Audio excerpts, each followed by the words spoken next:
everyone. Let's ring the bell 3 times.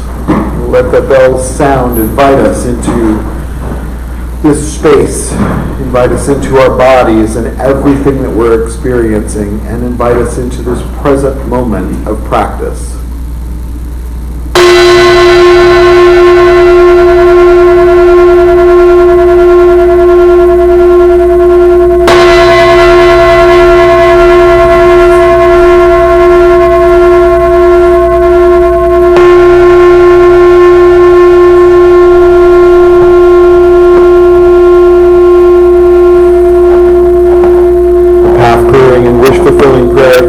Pawo, followed by our refuge prayer.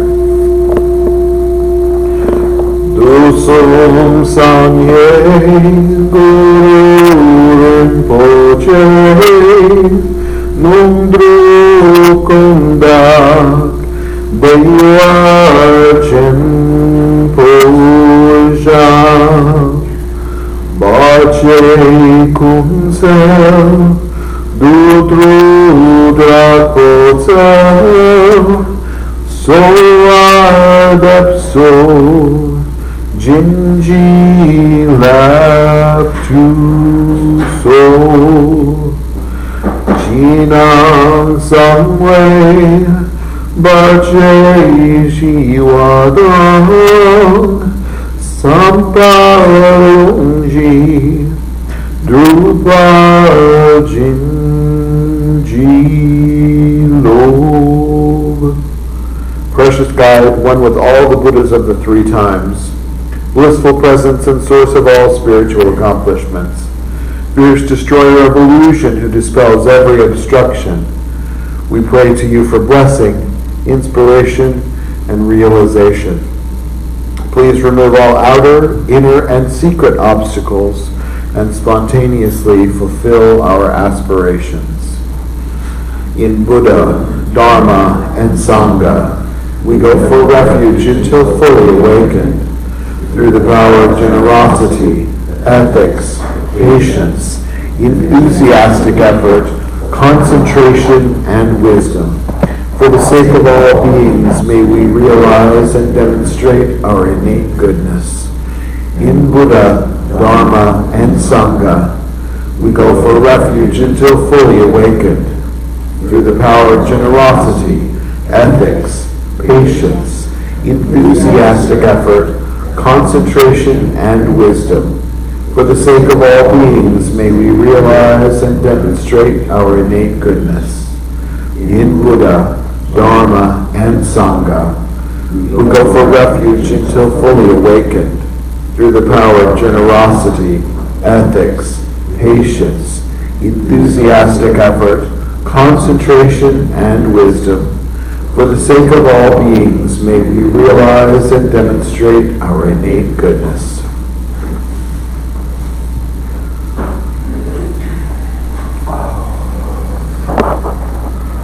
We'll start off with 3 sky breaths. So this is a breath taken fully into the lower lungs, to the lower belly, and then as we exhale, we make the sound of awe, the shortest mantra. So breathe in with me through your nose if you can, into the lower belly. Let the belly button move out as you breathe in. Hold it for just a moment, and then let it go.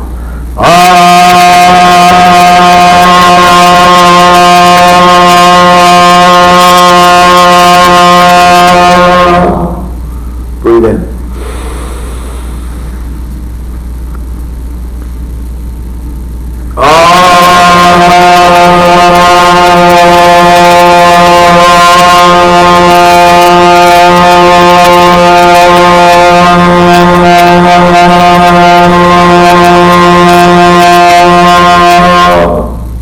Breathe in. Really let it rip this time.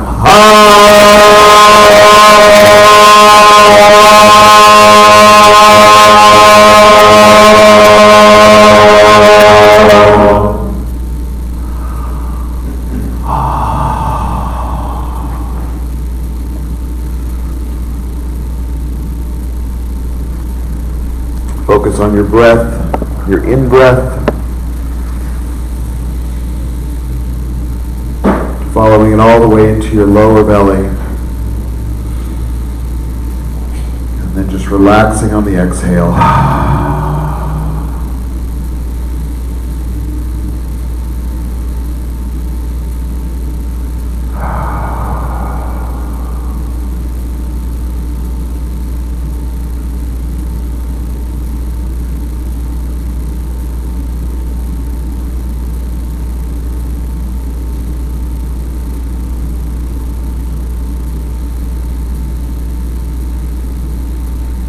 We're just sitting, just breathing, just being.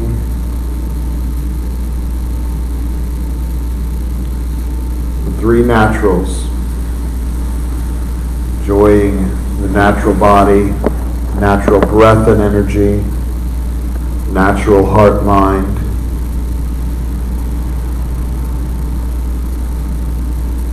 Simply perceiving and releasing,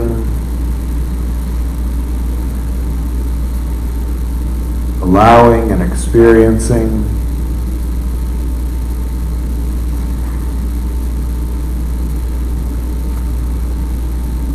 Savor the natural state of being all good in this moment.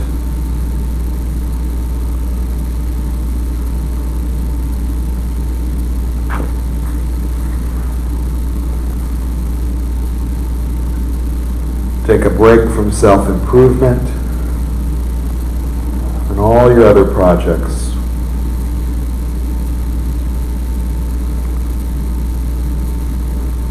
Don't let your mind bother you, and don't bother your mind.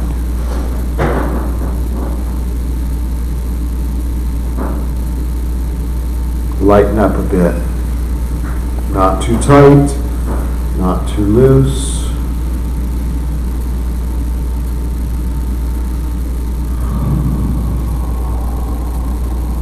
Take a load off.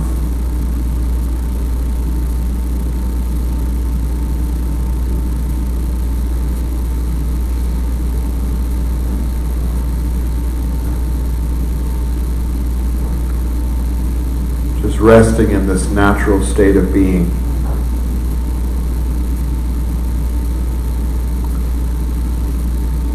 No need to contrive, interfere, or manipulate.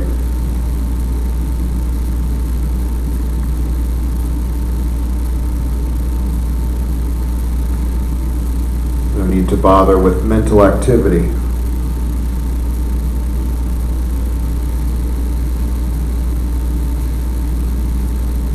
There are no waves without wind, so why stir ourselves up?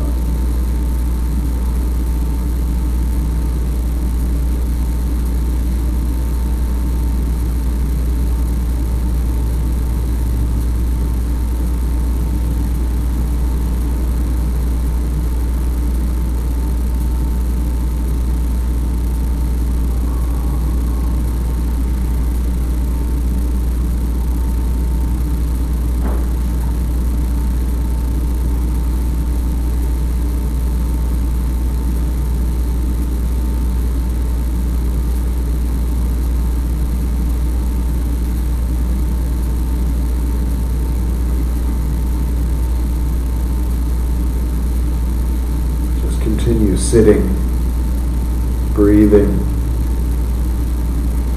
being. That's all. No more. No less.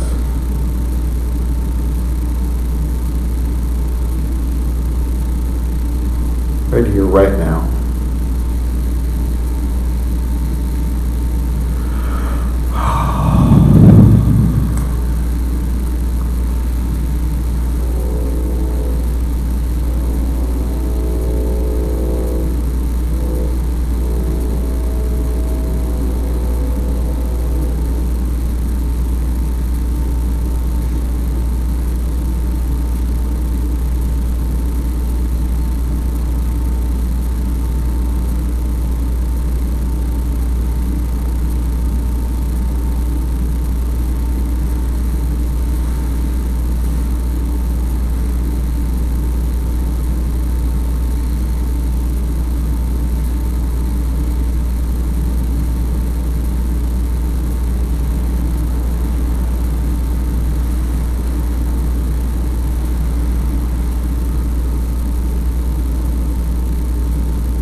breaths. See yourself. Even if you need to, from an outside perspective, but see yourself.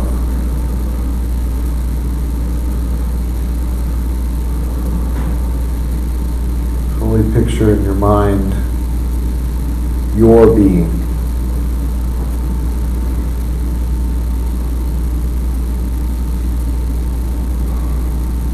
And with sincerity we wish that we be happy and that we are healthy and that we are free from suffering.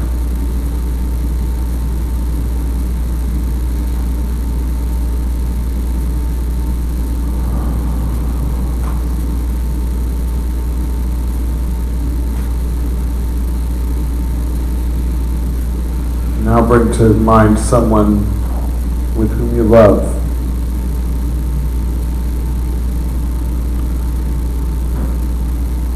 A loved one or a pet or grandparent or spouse. Really picture them in your mind.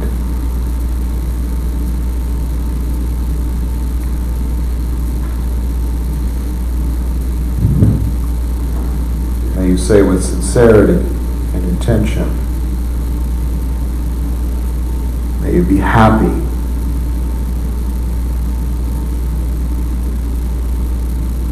May you be healthy, and may you be free from suffering.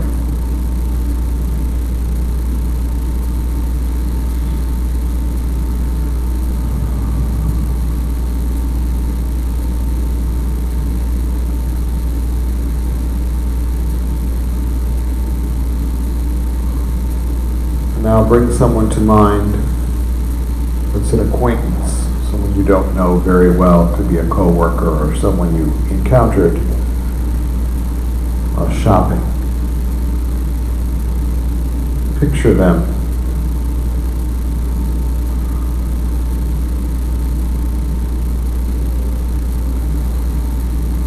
And wish with sincerity that they be happy.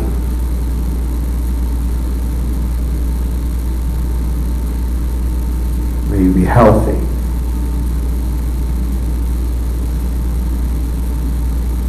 May you be free from suffering.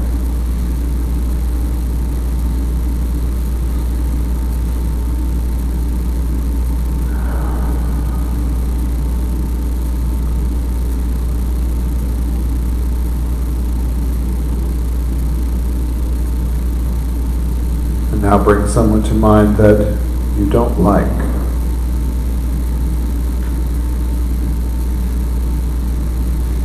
Picture them fully in your mind.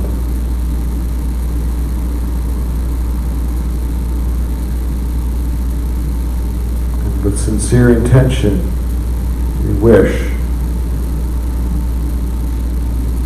that you be happy.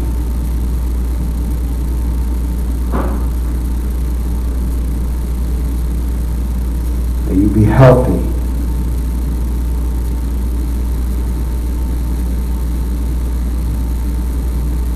May you be free from suffering.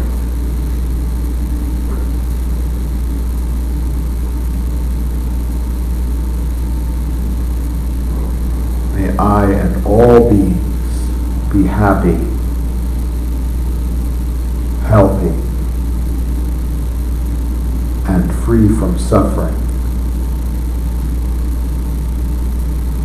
for the benefit of all beings everywhere.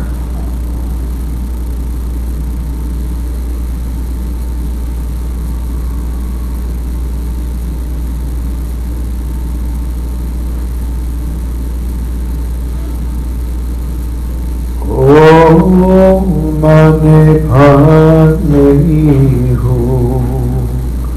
Om Mani Padme Hu Om Mani Padme Hu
Beings everywhere with whom we are inseparably interconnected and who want and need the same as we do.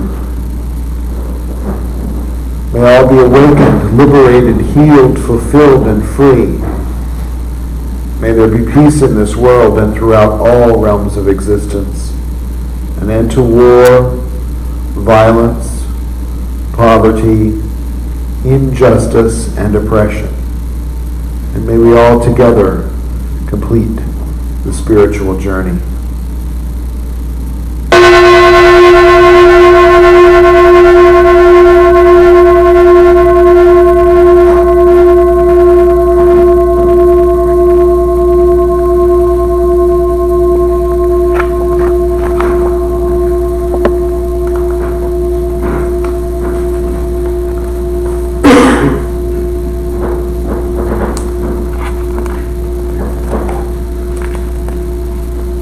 Was that hard for anybody? That meditation? It's okay. If it is, yeah? Yeah. Why is it hard?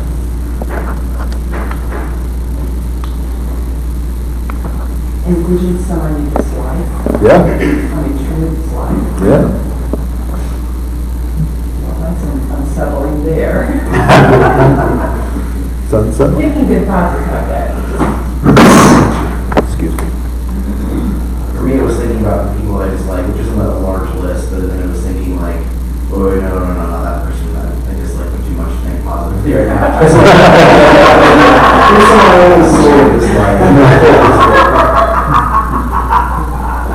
It's hard to look to someone who's, even hurt you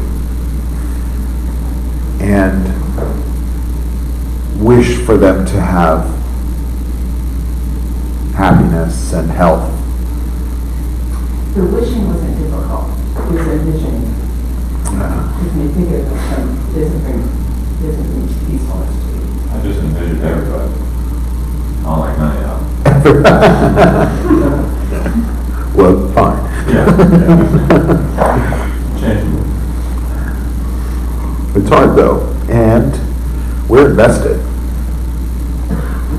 We're really invested in the people that we don't like, right? Just as much as we're invested in the people that we like, right? Committed to our relationships and to our families and to those people who crossed us, who will rue the day, right? So what does it mean to give up that?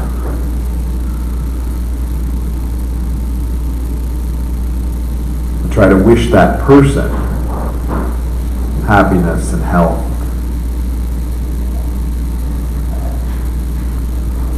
And to be free from suffering. What do you think that would mean?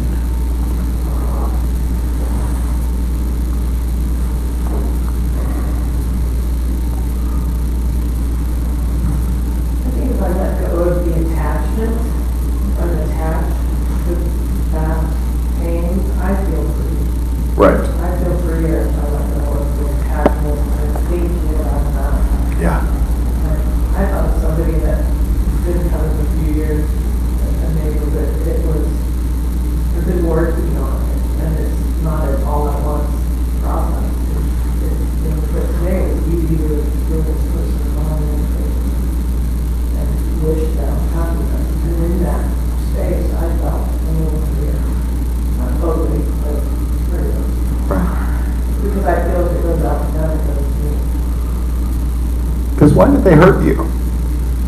They're mean. They're mean, yeah. They know their own pain. They're suffering. They're suffering. They're suffering. So if we're wishing for that suffering to be lifted from that individual, so when we wish that for I and all beings to have health and happiness and to be free from suffering, then we're lifting much of the fear and pain that is causing the fear and pain. Right? So as awakened beings, we practice compassion, we practice patience, and we practice loving kindness for I and all beings. And what good does that do? If I wish that for all beings, even those who have hurt me and who endanger me, what does that do for me and all other beings? Changes your interaction with them. Removes the conflict, right?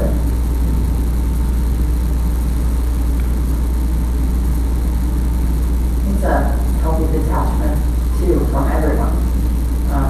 It's all I can control. Yeah, absolutely. Taking ownership of your own happiness. It's true. And that's not to say that we should just not see the things that make us uncomfortable, but see them for what they are. Someone else's suffering manifesting. And I can choose to conflict with it, or I can choose to focus on me and my joy and equanimity, compassion, loving kindness for Brahma Viharas, for best abodes.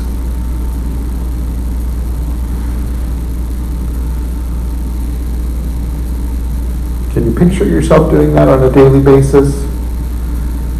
When you find yourself in the conflict of irritation, could be, it just could be someone at work who clicks a pen or just gets on your nerves, or the news, or bad drivers, but can you find yourself catching it? Compassionately catching it in yourself. Being patient with yourself, knowing that we're working through some pretty ingrained habits of reaction. And can we act with loving kindness towards ourselves? Catching ourselves in that moment. Catching ourselves in that conflict. The jaw-biting, the fist-making irritation, rage, anger, pissed offness. Can you picture yourself catching yourself in that and working through a different response? Yeah? Maybe? That's what we do. That's our practice. Catching those responses. And in the moment of catching the response, what are we?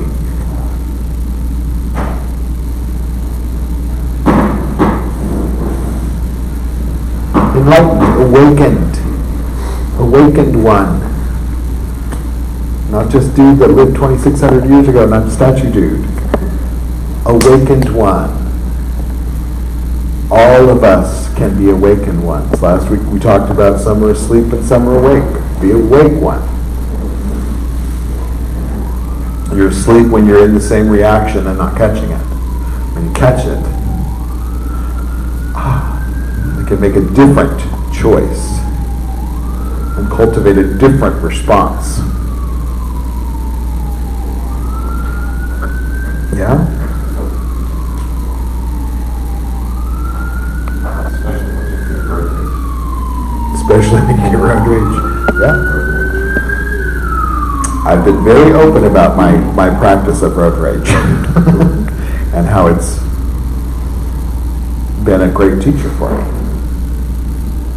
And even understanding the fear and discomfort, the unsettled feeling in myself, and picking apart what is making that, why? Oh, maybe because that nasty wreck in high school that I suppressed for years, and it came out in a meditation, and I went, oh shit, that's why I'm scared of other drivers.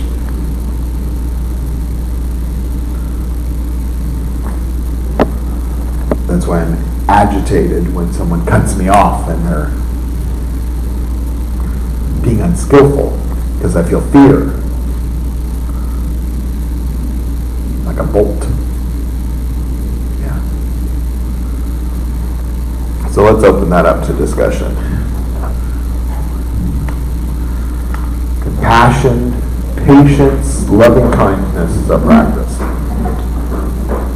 Something that stuck out to me from a Buddhist podcast I heard years ago was this guy was saying basically when you feel anger, when you feel fear, whatever, and you realize it, to mindfully engage that and think, okay, well, what did I lose?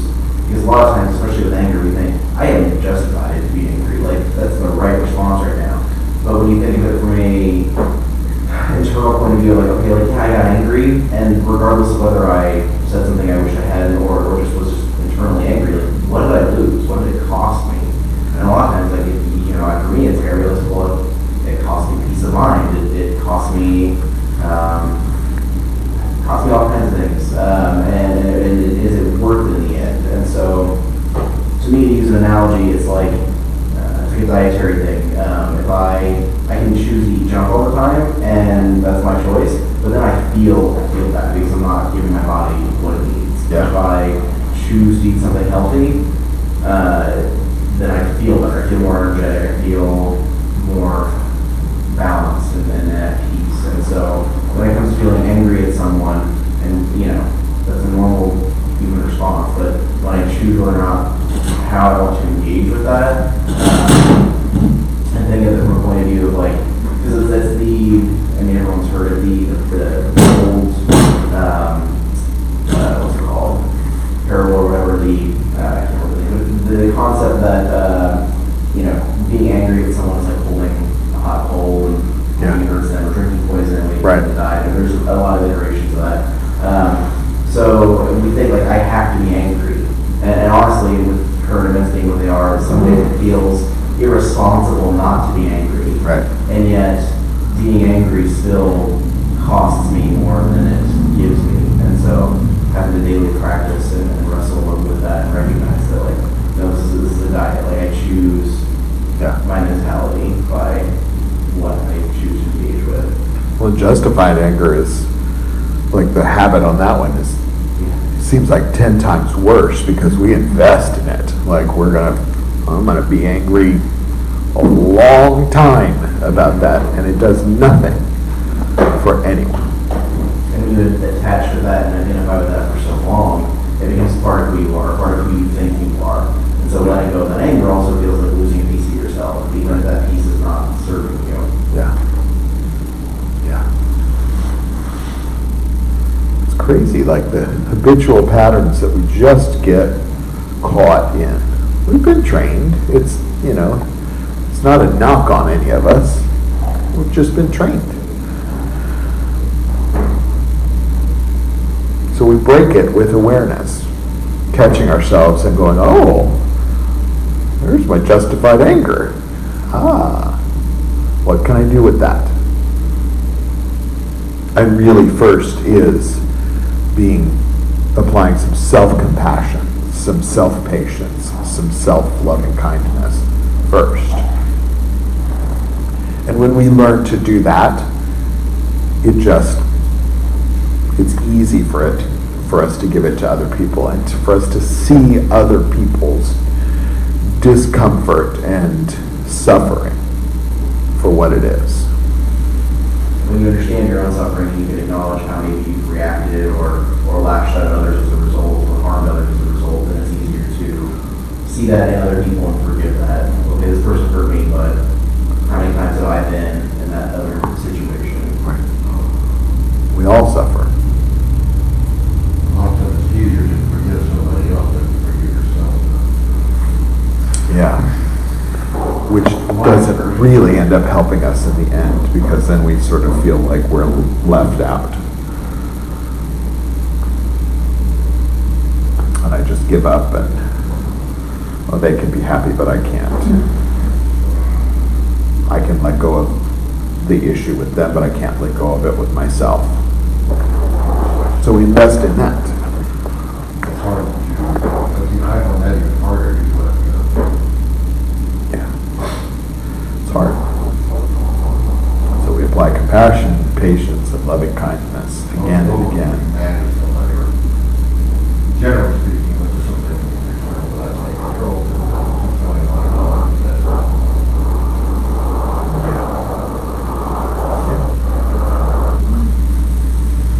What else?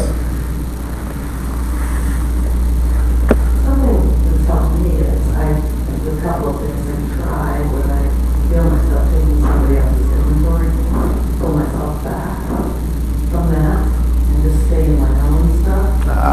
And Yeah. then I quit telling myself a story, the story about why they're doing it or how they're doing it, Right. what that means.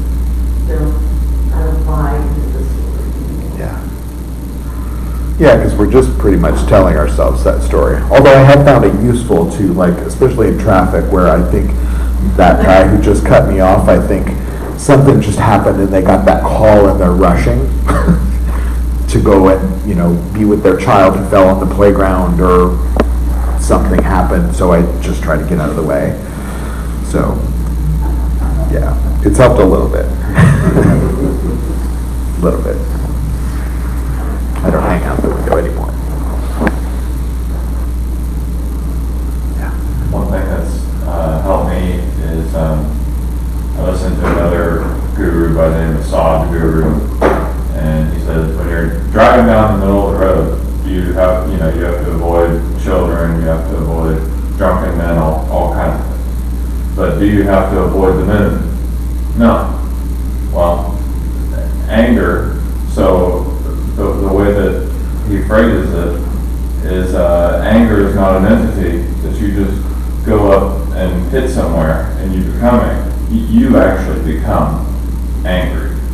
And so it's not something that we should just go to avoid, or even think about. It's when you realize it, that's how you can change your mindset. That's how especially with road rage, because I used to have real bad road rage, and when you just realize that there's nowhere to be in a hurry. If you pre-plan, and you just set your intent to go, it's like I always seem to make it, on that time that I said I would be there. Yeah.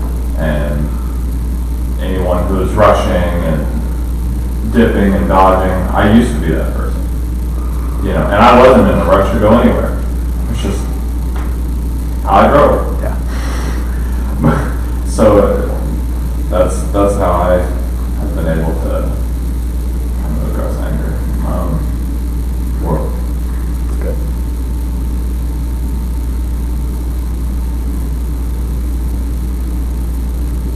What else?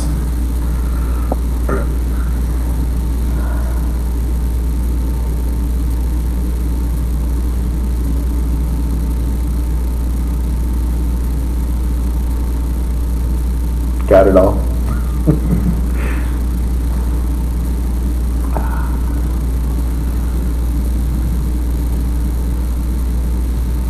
So, well then, we can have cookies.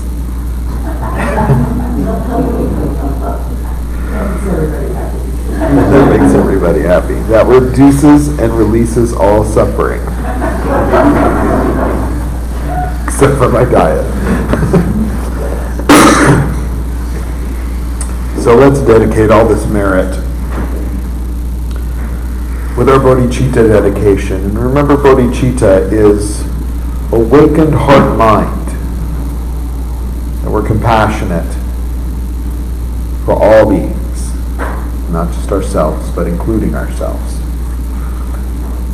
May the pure, brilliant sun of bodhicitta dawn in each and every heart and mind, dispelling the darkness of suffering and confusion unstoppably until all are illumined and awakened. May the pure, brilliant sun of bodhicitta dawn in each and every heart and mind, dispelling the darkness of suffering and confusion unstoppably until all are illumined and awakened. May the pure, brilliant sun of bodhicitta dawn in each and every heart and mind, dispelling the darkness of suffering and confusion unstoppably until all are illumined and awakened. Body, speech, and mind directed toward awakening and for the benefit of all beings without exception.